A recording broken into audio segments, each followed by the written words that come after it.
Hi, I'm Richard Baron, General Manager of the Quadriplegia Association of South Africa, also known as QASA, QASA. We empower people with physical disabilities, particularly those with spinal cord injuries, to live independent and fulfilled lives. Through advocacy, support services, and partnerships, we break down barriers and create opportunities nationwide. Join us every Tuesday at 10:30 a.m. on the Health and Wellness Show with Princess as we discuss important topics around accessibility and inclusion. For more info, visit qasa.co.za.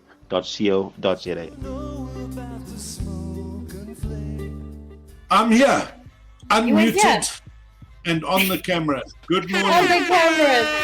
You know, the next time I have a show with you, I should make sure that I'm ready for a camera because you have this is second time and you always have your camera on. How are you doing? Princess, very well, thank you. I'm speaking out of Sedgefield in the garden route, which is between George and Knysna. Beautiful weather here, beautiful little village. And it doesn't mean I'm not busy in the disability field. It means my head is in the right space. Oh, that's amazing. We always need to have our heads in the right space. And it's International Men's Day. Happy International Men's Day. I hope you do not identify as an in-between. I didn't know it was International Men's Day, but I do feel that we deserve some recognition in the form of a day. We celebrate Women's Day, which is very, very important. And it's not like we feel we've lost ground. But now that you inform me International Men's Day, well, that's great.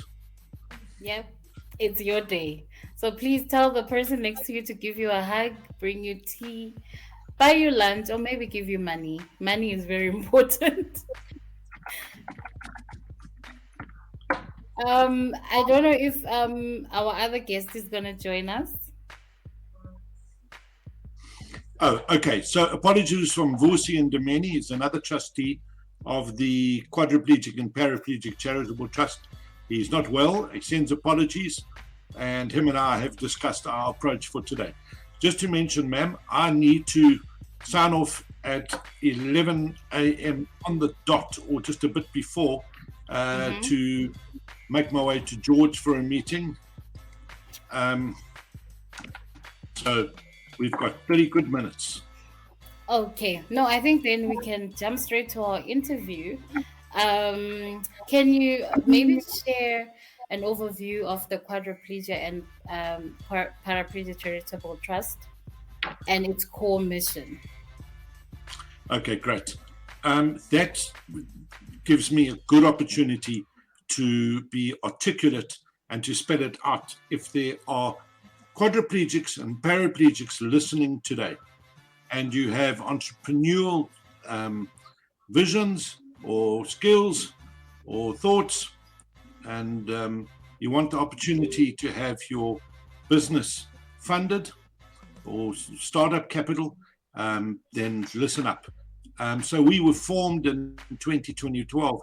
A number of us seniors, quadriplegics and paraplegics, started this trust because we felt that there was no opportunity, especially for Black quadriplegics and paraplegics and persons that were previously disadvantaged, to get finance through the generic banks to start a business if you felt entrepreneurship was the way to go.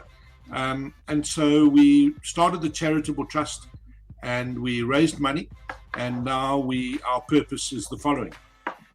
We don't keep strictly to this guideline, but we pivot occasionally if we see an interesting opportunity. We look for quadriplegics and paraplegics. Obviously, we are trying to focus on those who have come from previous disadvantaged backgrounds, who want to start a business or have an existing business and want to scale the business. So we are on a seek and find. We're not so pedantic about seeing wads of paper that often come out of sort of a CEDA background, a big business plan, and typing down your idea. We would like to engage with you virtually whether it's for 10 or 15 minutes only. I call it like a Dragon's Den or Shark Tank type of environment. I don't know if you know that reality show. And we want to listen to you. We want to see you. We want to see your expression and your enthusiasm for your business. And we want to understand you. And it gives us a chance, if we go to you, address you in a virtual space, for you to explain to us what wads of paper can't do. If we feel we want to move forward, then we ask for just a short, simple business plan. The less number of pages, the better. That you have a bank account.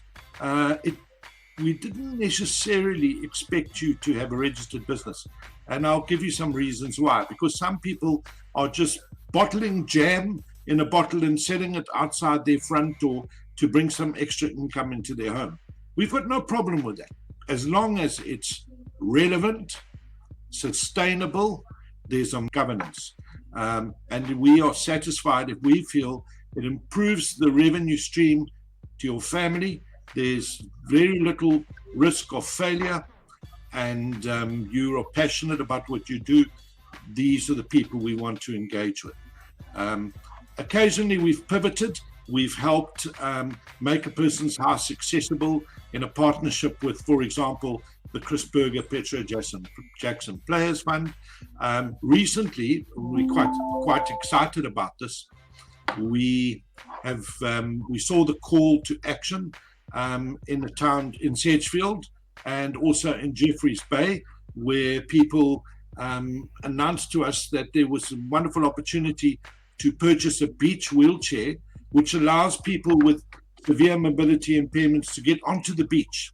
So we deployed a beach wheelchair in Sedgefield and one in Jeffreys Bay, and it gives a nice brand awareness for us. There's no charge to use the chair, and we just hope that people might make a donation. So we do pivot occasionally, and when we carry on in the interview, I'll tell you a little bit about some of the people that we funded, but that's just an introduction. So we want to empower quadriplegics and paraplegics. We are focusing on Black quadriplegics and paraplegics, but not exclusively, to start their own businesses, providing they're relevant, providing they've got a market, providing we believe that they're going to be sustainable. We invest in your business. It's not a loan, it's a gift, and we provide some mentoring, and we hope to see you on your way. And then there are one or two businesses that we funded startup, and then we've helped them scale to the next level. And we're very proud when we get to that level of investing in their businesses. So just for the moment, I think that's quite a mouthful, but it does explain clearly what we do. Wow. I wasn't aware of that. You know, there's a lot of people out there that have business ideas but don't have capital to start their businesses. So this is a very, very important opportunity. So I think as much as we possibly can, we need to share this with as many people as possible. This is amazing, Ari. Thank you so much. So how does the trust empower individuals with quadriplegia and paraplegia to reach their full potential? Okay, so that slogan, helping you reach your full potential, is a slogan that came out of the Quad Para Association of South Africa. So we do partner them in projects. If there's somebody that needed a specific assistive device that was maybe out of the reach of Quasar, then we might come in and make a contribution to that. So we are trying to deploy our funding in areas where Quasar doesn't have a specific project or an opportunity through the Constitution to invest in that area. But at the same time, we also don't fundraise in the Quasar space. So we don't want a conflict of interest by raising funds from the same funders. And we don't want to go into competition with Quasar. We want to complement what Quasar does. And so the Charitable Trust is looking at our way of investing in quadriplegics and paraplegics is to give them this opportunity of startup capital. Now, I'll say that very few banks, I can't find a case study where a bank has taken a leap of faith and invested in a quadriplegic's business. I mean, half the time you can't even get into the banking hall to engage. And you don't have a track history. You don't have a credit rating because you're a brand new business. And so the bank's got no information to start with. And unfortunately, the banks don't look at you in the eyes, and they don't see your expression of determination. They don't listen to your story, where you came from and how you got through, whether it be rehabilitation or habilitation. And they don't listen with their ears. All they do is they look at their criteria, which is a criteria set up to fail and set up not to fund us. So we are trying to close those gaps and give opportunities to quadriplegics and paraplegics. I will say one thing, Princess. We're not looking to fund tenderpreneurs. We're not interested in tenderpreneurs. Set up a business to try and supply desks to the Department of Education or catering. We're looking for a quadriplegic or a paraplegic who has given deep thought into a passion of theirs, and they believe they turn this passion into a business which can create a revenue stream. It doesn't mean we're not interested in those supply chain businesses. We are. And when you allow me, I'll tell you a little bit about some of the businesses that we started. Yes. That was our other question. Some of the sustainable opportunities or programs offered by the trust. Okay, great.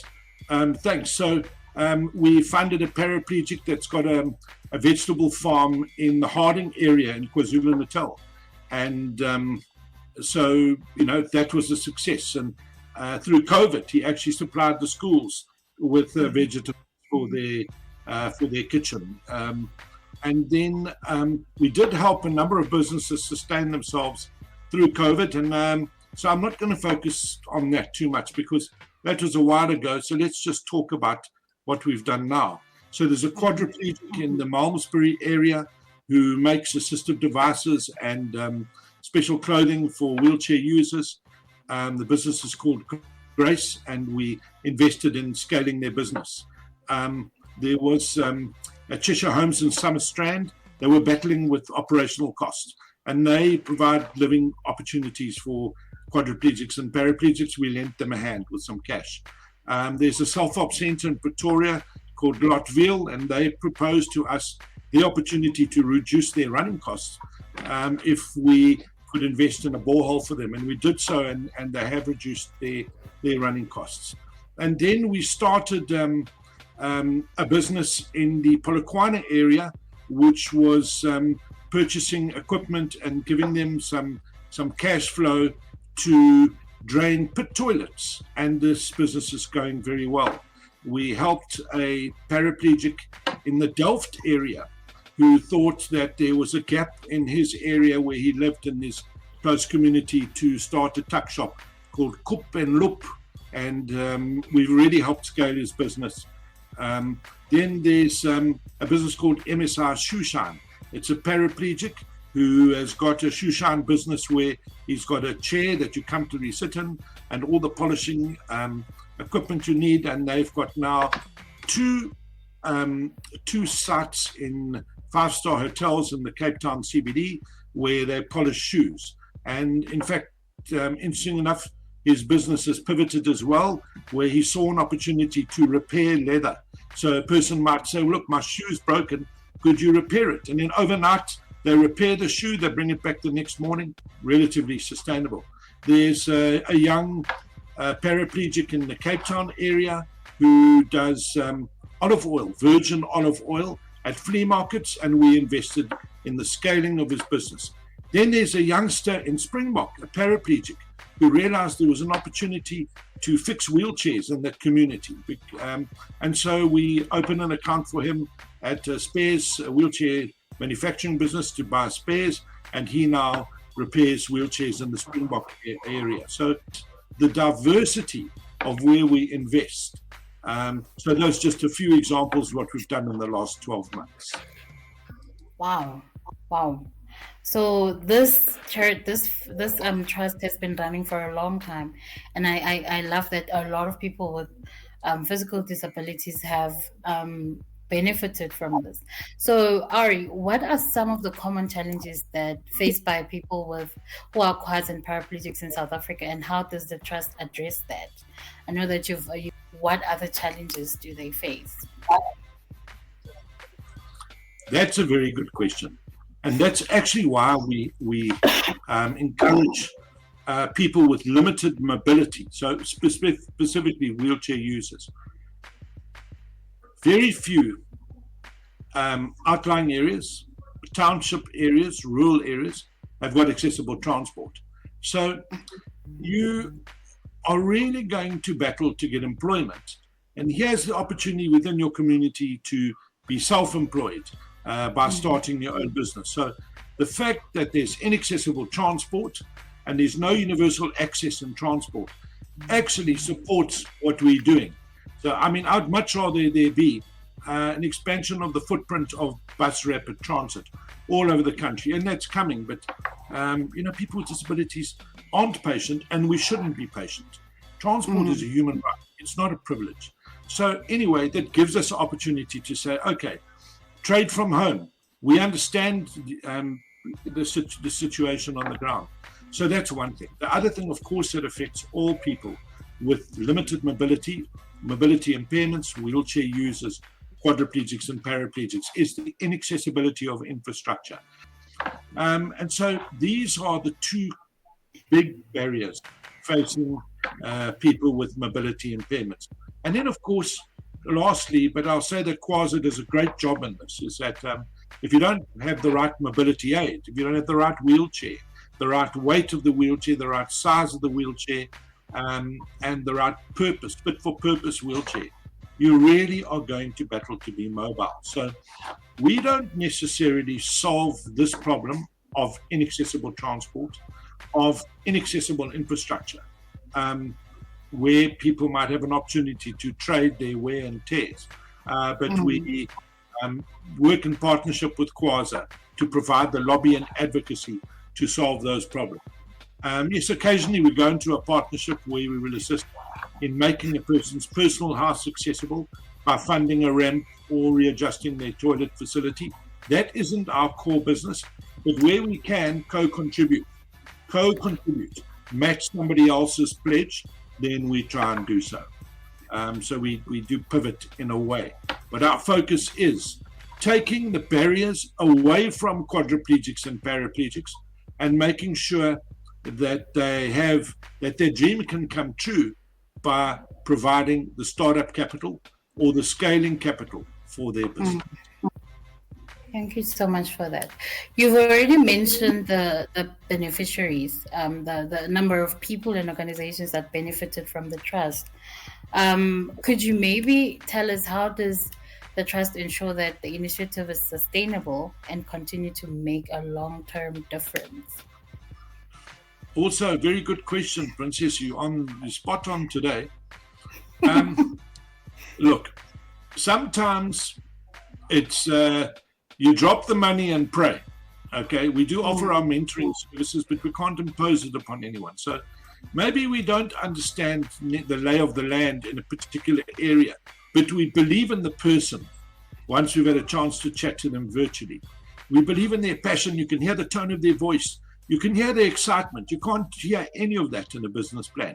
A business plan is just a one-dimensional piece of paper with a whole lot of gumph in it that even the producer of it probably doesn't even understand. So we believe in people, and we found that gives us the best chance of making a good decision. We have had failures. We have had people whose businesses have gone under, but then of course in mainstream, a lot of businesses do go under. I don't know what the average is. We'd like to be a bit above average, whatever that is. But first of all, we invest in people, and then we just hope that those people call on us when they need us, and that they are sustainable. Now, sustainable doesn't mean look good, doesn't mean building a brand. It means if you're producing something and selling it, that you have the opportunity to produce enough and sell it at a reasonable price. But of course, in that price, you need to make profit. Turnover is not profit. Turnover is just the money you need to buy the ingredients for the next product. We sometimes see people with great ideas, they're underpriced, and then once they've got rid of their raw material, if they are making something and bottling it and selling it, for example, they don't have the money to purchase the raw materials for the next, batch, using that as an example. No, thank you so much, Ari.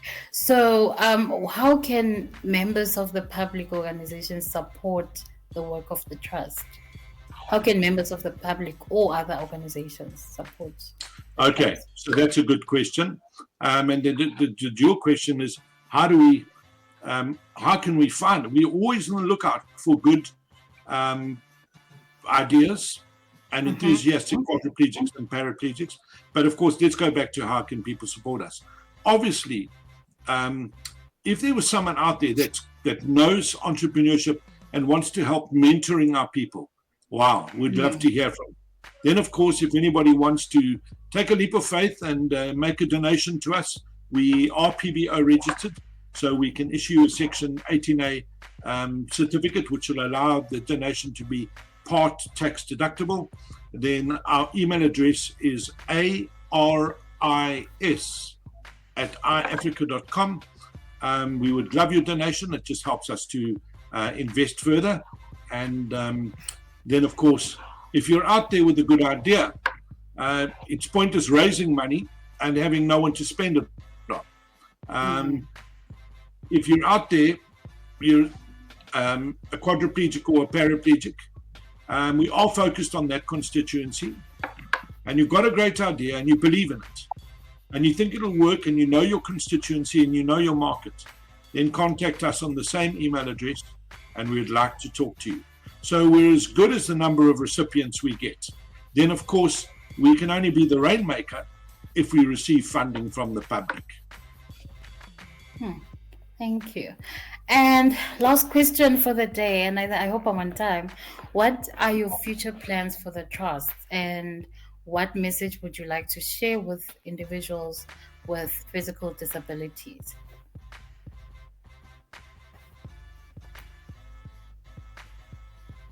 Wonderful if we could start a co-op where we took, let's say, our beneficiaries, the people who invested, can supply each other, or where we had and called it an incubator, where people could go and be the face, almost sort of. We used our successful entrepreneurs in a window where people could come and do their shopping, whether it be online. Maybe we should set up an online portal for all the services and products that our persons supply, and we would certainly like to have the skills of how to incubate them. It might be useful for us to have one bookkeeper that services them all, one auditor that does all their audit, a legal person that supports them in the legal field should they need that. We're not at that level yet, but if there's any ears out there that hear what I'm saying, that'd like to contribute, we would love to hear from you. Then, of course, we want to spread our wings as far as possible, and we are looking for the good, solid entrepreneurs who are quadriplegics and paraplegics. We feel we can invest in far more businesses that are on our dashboard at the moment. So we're always on the lookout to invest in small businesses. And we don't necessarily need wads of paper. So let's take that barrier. That's a barrier to entry for many of our people, is that they don't have the ability to articulate as well as anybody else.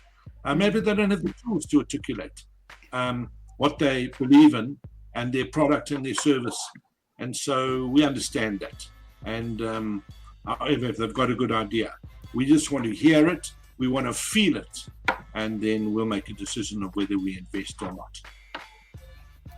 Thank you so much. Thank you so much, Ari. Before you go, as I mentioned earlier, it is International Men's Day. Do you have maybe 5, 10 words for men out there, especially men with disabilities? Of course, of course. Gentlemen, easy peasy. Be kind to your women folk. They are what makes us who we are. Be gentle with your women folk and set the example. We are so grateful to have our women in our lives and look after them. I don't even want to use the word in my speech to talk about abuse. We don't even use that word anymore. Just be kind and love your women as much as possible. And then, of course, if you're having a tough time out there, gentlemen, put your head up and look for hope. And it might be right next door, or it might not be too far away. Sterke, Amandla, and lots of strength to our men with disabilities. Thank you so much, Ari. Thank you again for joining us at Skills Village Radio. And thank you for the information that we shared with us. We'll definitely push for more people to apply at the trust. And enjoy the rest of your day.